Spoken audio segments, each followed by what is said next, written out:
Barry White, a singer and songwriter famous for his deep, soulful voice, rose to fame in the 1960s and remained so until his death in 2003. From a young age, White was affected by many genres of music. Let's look at his outstanding career and how he got his start in music. Barry White grew up in South Central Los Angeles despite being born in Texas. Barry Eugene Carter was his first name, but he eventually adopted his father's last name in place of his mother's. He originally developed an affection for the classical music genre.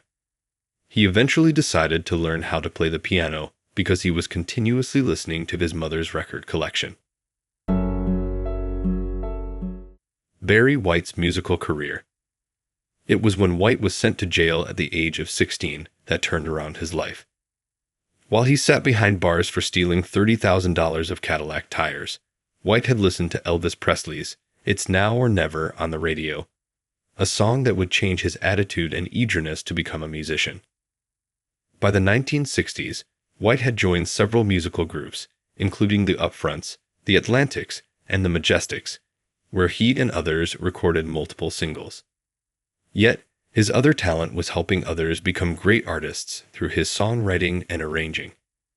He is credited for boosting the careers of singers Felice Taylor and Viola Wills.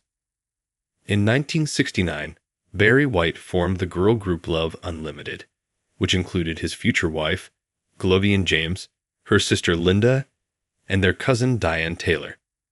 The Motown group's album was entirely produced by White and went on to make the Billboard charts, as well as becoming an international success in the UK. By 1973, he formed the Love Unlimited Orchestra, a 40-piece orchestral group which backed the singers of Love Unlimited and flawlessly mixed the styles of R&B with classical music.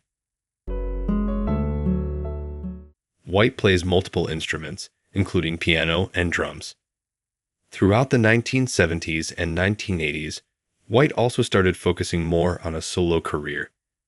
He had several hits in both the US and the UK, including "I'm Gonna Love You Just a Little More Baby," "Never, Never Gonna Give Ya Up," and "Can't Get Enough of Your Love, Babe." His career had another boost in the early 1990s when he collaborated with Quincy Jones for the album Back on the Block. On top of his remarkable musical career, White had also participated in a few minor acting roles.